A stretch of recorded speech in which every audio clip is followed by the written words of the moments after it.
No boat builder actually wants you to break their $1 million catamaran, but a serious cruising boat should be designed around an uncomfortable certainty. Eventually, something aboard it will break. A pump will stop pumping, an alternator will quit charging, a hose will start leaking, or an engine will demand attention at the least convenient moment imaginable. The boat in our footage is Reimagine, a Vision 444ES, identified by the builder as hull number 23. And what makes this South African catamaran pretty unusual is not simply that it goes fast, because of course it does. It's not that it's expensive or that it's bright yellow. It's that somebody appears to have asked where the owner is going to sit while they're fixing something.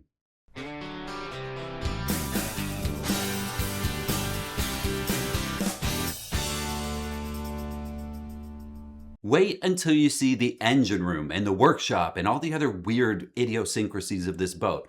I got on this very special boat in Annapolis this spring, the Vision 44, and this one belongs to Todd and BJ Knapp, who adore this boat and love to give tours of it. And they've been living on board and making passages, and they couldn't stop raving about all the innovation on this boat, so we had to see it.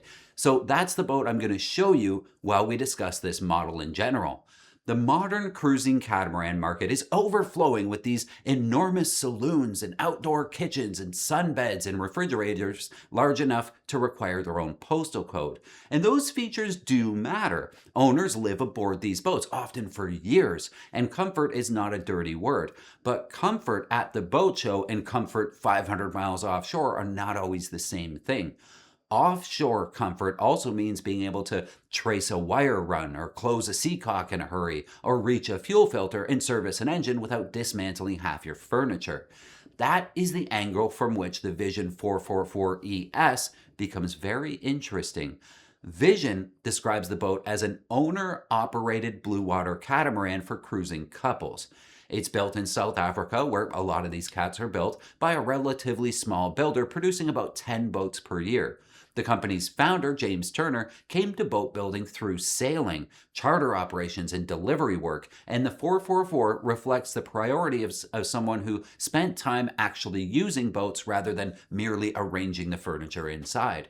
The ES on this one stands for extended scoop. Compared with the original 444, the stern platforms were lengthened by about 16 inches. That creates more usable space for boarding and swimming and diving and handling equipment up and down from the tender, but the builder also says the added length increased the effective waterline and improved performance under both sail and power. The current brochure lists an overall length of 44 feet 5 inches, waterline 43 foot 10, and beam of 24.11, and a draft just 3 foot 10 inches. At a listed light displacement of about 25,000 pounds, this is not an ultralight racing cat, nor is it one of the truly heavy accommodation-first cruising cats. It occupies a middle ground, where the builder has to provide enough structure and tankage and machinery and living space for long-range cruising without burying the hull so deep that the boat can't sail. Vision lists a payload approximately 7,900 pounds, although anyone planning a circumnavigation should still create a realistic weight inventory rather than treating that figure as permission to install every appliance in the marine catalog. The structure on this is built using resin-infused e-glass over a foam core. Vision also infuses much of the furniture and then bonds and tabs it into the boat, so the interior components actually contribute to the overall structure. Carbon fiber is used selectively rather than lavishly, reportedly just in items like the steering wheel, davits, and bowsprit. Very sensible approach for a cruising boat. Carbon can definitely save you weight, but it can also increase cost and make it harder to repair. The Vision is not trying to win any arms race on exotic materials, that's for sure. It's attempting to control resin content and reduce necessary weight and produce a stiff composite structure through repeatable infusion. The current brochure lists a square-top mainsail of approximately 820 square feet and a self-tacking jib about 350 square feet. Now, owners can supplement those with working sails with a bigger reaching sails or an ASIM up front. The standard keels on this boat are fixed mini-keels rather than dagger boards, and that decision reveals a great deal about the boat's intended owner. Dagger boards, which would produce better windward performance and can be lifted to reduce draft and wetted surface, but also require cases surfaces inside the hull and control systems and seals and considerably more attention during a grounding. Fixed mini-keels, which this boat has, are less glamorous, but they're simple and shallow and difficult to forget in the down position. For a couple sailing through poorly charted anchorages or trying to sneak into different places in the Bahamas, reliability and protection may be worth more than squeezing out a few degrees more pointing ability. The compromise doesn't appear to have turned the Vision into a floating apartment, though. During Cruising World's test of an earlier 444, the boat reportedly maintained speeds in the mid-7s and occasionally exceeded 8 knots and 10 to 12 knots of wind. The owner of that boat said it could sail at an apparent wind angle in the high 30s once the apparent wind reached around 16 knots.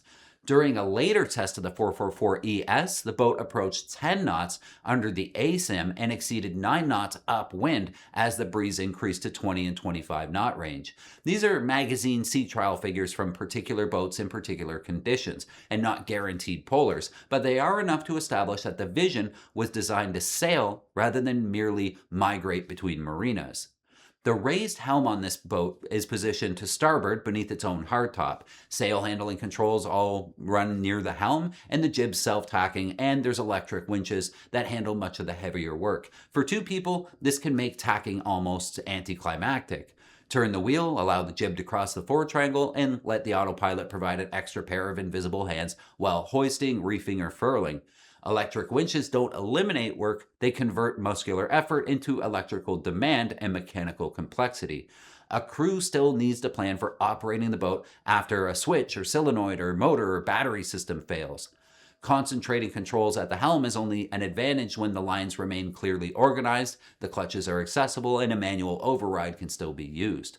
Those are inspection points we'd examine closely aboard any prospective purchase here. The elevated helm also has the usual catamaran trade-offs. It gives you good visibility and keeps the person steering close to the sail controls, but it places the watchkeeper high above the boat's center of motion. It can also separate the helm from people sitting in the main cockpit. On the Vision, that separation is partially addressed by placing the helm near the cockpit rather than on a full flybridge, but buyers should still test the position underway, not simply sit there while the boat's tied to a dock. Immediately inside the saloon is one of this boat's most practical features, a full-sized, forward-facing nav desk. This owner actually had monitors so he could work, and he mounted them on this desk. From this position, a watchkeeper can see forward, monitor all the electronics, update the log, and check the boat's systems while remaining protected from the weather. It's located only a few steps from both the exterior helm and the owner's cabin.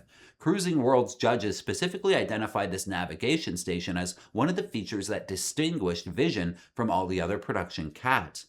Many other modern cruising boats have reduced the nav station to a small shelf because electronic charts can be viewed on a tablet. That may be sufficient for your coastal weekend passages, but for real passage making, the nav station becomes the boat's administrative electrical nerve center. It's where weather is downloaded, batteries are monitored, faults are investigated, and decisions are made at 3 in the morning. The Vision gives that job a proper workspace. The more dramatic workspace is located forward in the owner's hull. Instead of squeezing another berth into the forepeak, Vision installs an actual workshop with a bench and vise and shelving and bins and tool storage. It's not a decorative feature labeled workshop because nobody found room for a screwdriver. It's a space where equipment can be taken apart, parts can be secured, and repairs can be completed without occupying the galley table and making everybody else mad. That decision costs interior volume, of course. A builder could use the same space for another cabin, a large bathroom, or more luxury features. Vision has instead reserved valuable real estate for the least glamorous part of cruising, keeping the boat functioning. That may not matter to an owner who expects every repair to be performed by a marina technician, but it matters enormously to someone who's crossing an ocean. The systems are arranged with the same philosophy. Large technical lockers amidship provide grouped access to pumps and hoses, through hulls, electrical equipment, and plumbing. Components are labeled and intended to be reached through a door rather than excavated from behind a glued panel. The builder's brochure says all the through hulls and pumps can be accessed together in a contained service area. No brochure can tell us whether every hose clamp remains reachable after an owner adds a water maker, generator, air conditioning system, and 3 years of personal equipment, though. That requires crawling through the actual boat with a flashlight, but the basic arrangement here is right. Good maintenance access begins at the design stage. Once a pump has been buried beneath cabinetry, no amount of labeling can make it easy to replace. Engine access on this boat is unusually awesome. On many catamarans, the diesels live beneath cockpit hatches at the extreme stern. That keeps heat and oil and noise outside the accommodation, but it can expose anyone servicing the engine to rain or boarding seas or an open hatch in the working cockpit. On the Vision, though, the engines are beneath the aft berths. Large lids lift and secure like automotive hoods, revealing the engine from inside the hull. Each compartment includes space to work, a dedicated seat, and its own set of tools. Vision says the engines can even be removed without dismantling the interior. Current boats use twin 37-horse Nanny diesels with sail drives. Indoor engine access is not a free lunch, though. Any leak or spilled filter or diesel odor is now much closer to the sleeping accommodation. Insulation, ventilation, and sealing and drainage become extremely important. But during bad weather, being able to inspect an engine without opening the cockpit to the sea is a serious advantage. It also makes routine checks more likely to happen because the machinery is not hidden inside a dark fiberglass cave that you have to enter upside down. The electrical architecture here is based around a 24-volt DC house system with lithium batteries. Raising the voltage reduces the current for a given amount of power, allowing smaller conductors for high-demand equipment and making sense on a boat loaded with electric winches and refrigeration and electronics and other substantial consumers of power. It also means owners must understand which equipment operates at 24 volts, which equipment requires conversion, and what replacement parts will be available in remote locations. An earlier Vision 444 named Jubilee provides an instructive example. Both of its original 24-volt engine alternators failed after the boat reached the Caribbean. Replacement units reportedly took 3 months to arrive. Despite that, the boat's massive solar array continued supporting its house loads while the owner waited. That's what redundancy actually looks like. It doesn't mean equipment never fails. It means when one failure happens, it doesn't immediately disable the whole boat. The example also raises a caution. A sophisticated electrical system can make life aboard wonderfully comfortable, but proprietary high-output alternators or lithium controls or electric winches and networked electronics can create a supply chain problem when you're cruising far from home. Access makes repairs possible. Simplicity makes them likely. The best insulation needs both. Another thoughtful detail is the removable washboards fitted across the open sterns. Wide sugar scoops are superb at anchor and convenient at the dock, but they can also invite water aboard when the boat is running before a following sea. Vision provides bores that can be installed across each stern, plus another barrier at the saloon entrance. It's a small feature, but it shows that the designer considered what happens when the enormous tropical patio must suddenly become an offshore cockpit. The sideboarding doors have an equally interesting history. Hull number 1 was built for an owner with limited mobility, so openings were incorporated into the cockpit sides to make boarding easier from a dock or tender. The feature proved useful enough to remain on later boats. Accessibility produced a better design for everyone, particularly anyone moving groceries or dive equipment or pets or heavy spares onto the boat. Reimagine, this boat carries all of these ideas inside a boat that still looks every bit like a modern luxury catamaran. The owner's suite occupies the starboard hull, while 2 guest cabins and their heads arranged to port. The saloon remains bright and open, the galley communicates well with the cockpit, and the extended stern provides the water access buyers expect on these boats. Practicality has not required making the boat feel industrial. Cruising World listed a 444ES as tested at approximately $1.2 million US. At that price, good access and labeled plumbing shouldn't be considered charming bonuses. They should be expected. What is unusual is how consistently the boat appears to carry that thinking from helm through the electrical lockers into the engine compartments and all the way forward to the workshop. The 444ES is not designed to be unbreakable. Of course, no cruising boat is. Pumps are still pumps, electronics still contain smoke that eventually gets out, engines still require filters and belts and impellers and uncomfortable conversations.